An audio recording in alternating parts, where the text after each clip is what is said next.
प्रेक्षकांनो, लग्नानंतर होईलच प्रेम या मालिकेच्या आजच्या भागामध्ये रम्या खूपच निराश असते.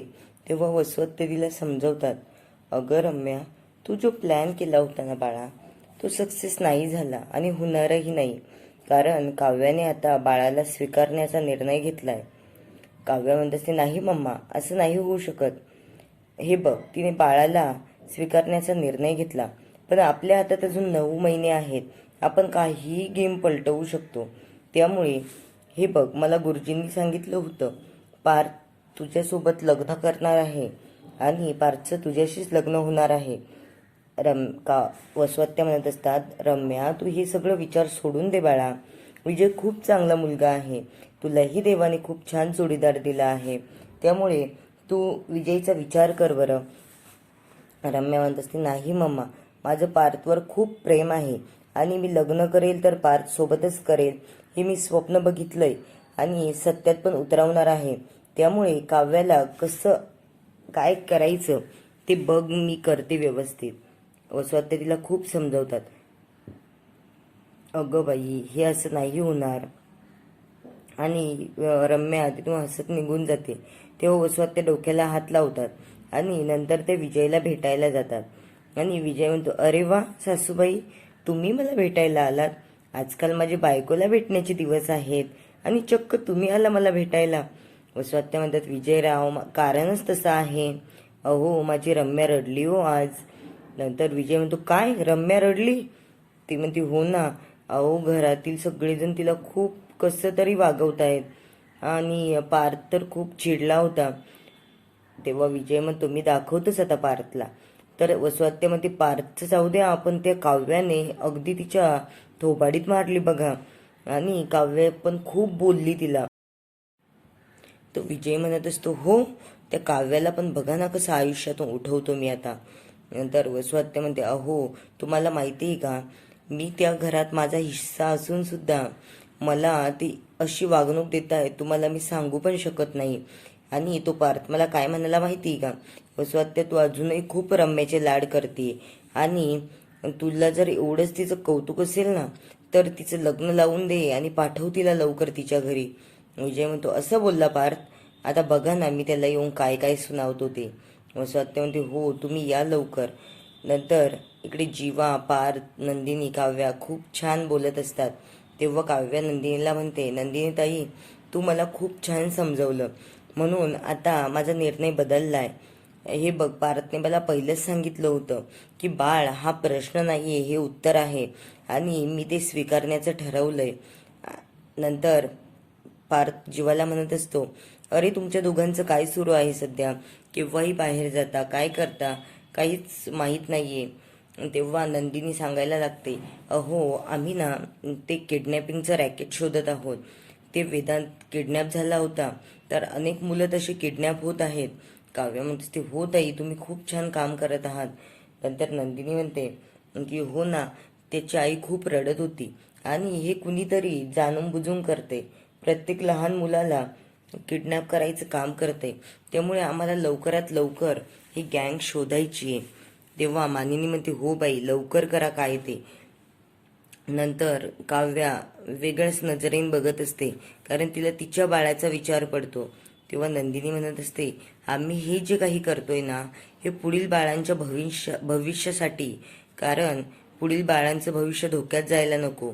नंतर काव्या म्हणत असते, पार्थ बघा, माझी ताई किती छान काम करते आणि तिला काही सांगायचं पण काम नाही. नंतर मानिनी त्यांच्यासोबत बोलत असते. जीवा म्हणतो, काय चाललंय तुमचं, आम्हाला पण सांगा. मानिनी म्हणते, तुम्हाला काय सांगायचं, आमच्या बायका बायकातला विषय आहे तो. जीवा म्हणत असते, अरे बाप रे, जाऊ द्या मग, नका सांगू.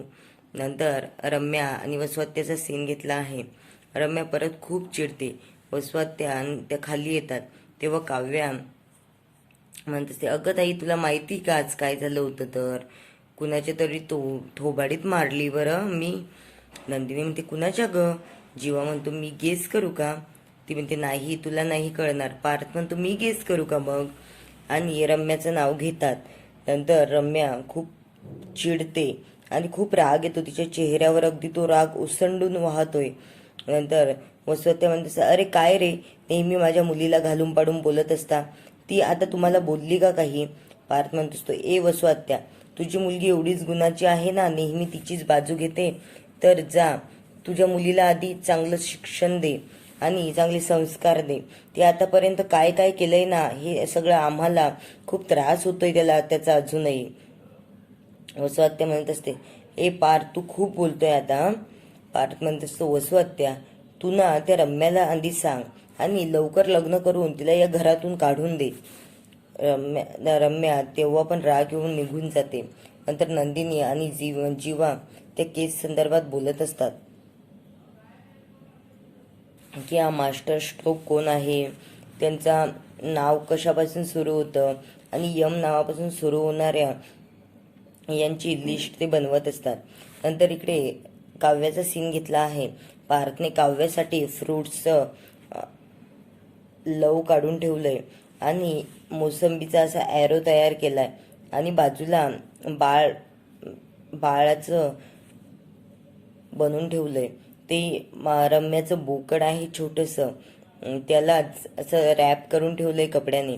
तेव्हा रम्या ते उचलते आणि खूप खुश होते. आणि तेव्हा पार्थ म्हणतो, कसं वाटलं माझं सरप्राईज? काव्यामध्ये खूप छान पार्थ, आणि त्याला मिठी मारते.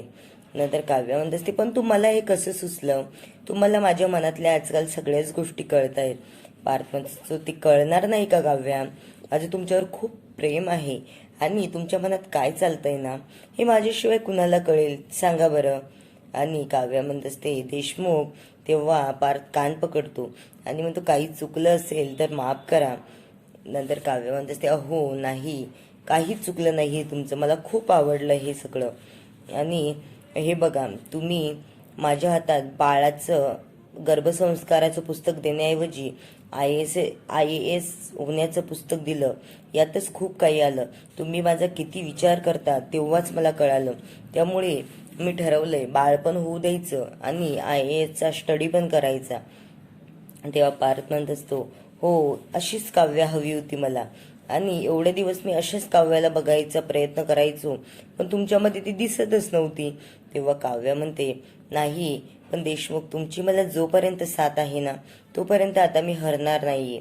मी लढत राहणार प्रत्येक स्वप्नासोबत, प्रत्येक गोष्टीसोबत, माझ्या आयुष्यात घडणाऱ्या चढ उतारांसोबत. नंतर काव्या म्हणत असते, देशमुख, आपल्या प्रेमाची बहर अशीच फुलत राहू द्या. पार्थ म्हणत असतो, हो. आणि पार्थ तिला खूप छान पद्धतीने समजावतो की काव्या, हे बघा, आपलं बाळ जेव्हा होईल ना, तेव्हा आपण काय काय करायचं याबद्दल ते डिस्कस करत असतात.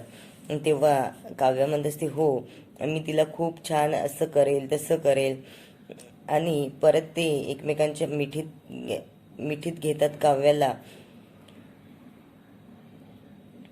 नंतर परत नंदिनी आणि जीवाचा सीन घेतला आहे. ते पॉइंट्स एका पेजवर लिहत आहे की मास्टर्स कोण असणार आणि त्यांना त्या मास्टर माइंडपर्यंत पोहोचण्याचा लवकरच मार्ग भेटेल. आता ते कोणत्या तरी चंदननगर जवळ येऊन पोहोचलेत, म्हणजे त्यांना अजून एक लोकेशन भेटलं की डायरेक्ट त्यांना ती मॅप तयार होणार आहे. लगेच जीवा म्हणतो, हो, इथून जाणारा रस्ता फिल्म सिटीकडे जातो. नंदिनी म्हणते, हो, मग हे सगळं फिल्म सिटी जवळच घडत असेल. आणि त्या गार्डन जवळून अजून कोणकोणते रस्ते जात आहेत हे पण आपल्याला शोधावं लागेल.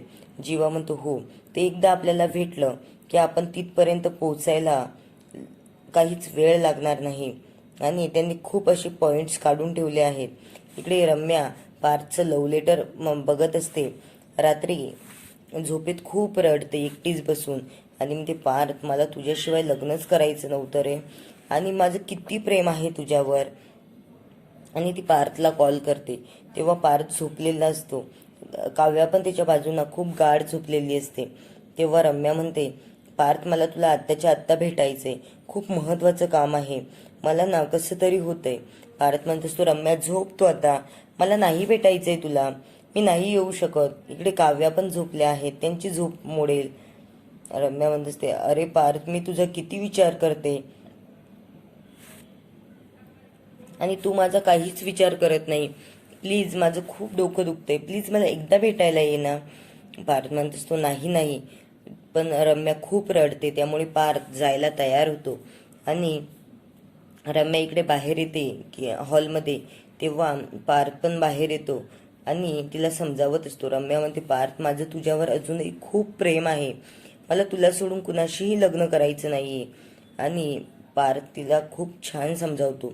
रम्या, आता तुझ्या आयुष्याची नवीन सुरुवात कर. विजय खूप चांगला मुलगा आहे, त्याच्यासोबत आयुष्य घालवायची स्वप्न बघ, माझा विचार सोडून दे.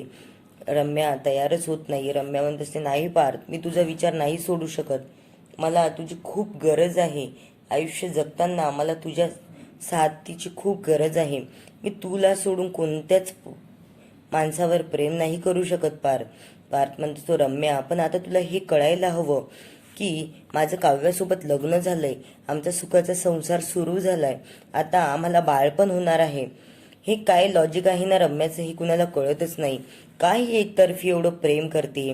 पार्थला तिच्याबद्दल कधीच प्रेम वाटत नाही की जिव्हाळा नाही, तरी पण ही रम्या सारखी त्याच्या मागे मागे करत असते. आणि पुढील भागामध्ये दाखवलं आहे की विजय आला आहे, तिथे वसू आत्या सगळेजण जमतात.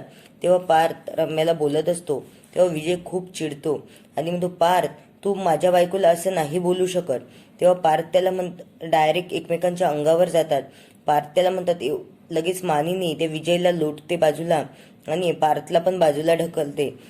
तेव्हा पार्थ म्हणत असतो, एवढीच लाडाची बायको आहे ना तुझी, जा मग लग्न करून घेऊन जा ना लवकर, कशाला पीडित म्हणून आमच्या घरामध्ये ठेवली रे तिला, तिने आजपर्यंत आम्हाला काय काय त्रास दिलाय हे तुला माहीत नाही. जेव्हा तुला हे सगळं माहीत होईल ना, तेव्हा तुला पण शॉक बसेल. तेव्हा विजय म्हणत असतो, पार्थ, तुझं आता अति होतंय. स्वतः म्हणत असतं, पार्थ, तू हे काय बोलतोय, रम्या अशी मुलगी नाहीये, विजयला काहीही भडकवून देऊ नकोस. आणि इथेच त्यांनी हा भाग संपवला आहे.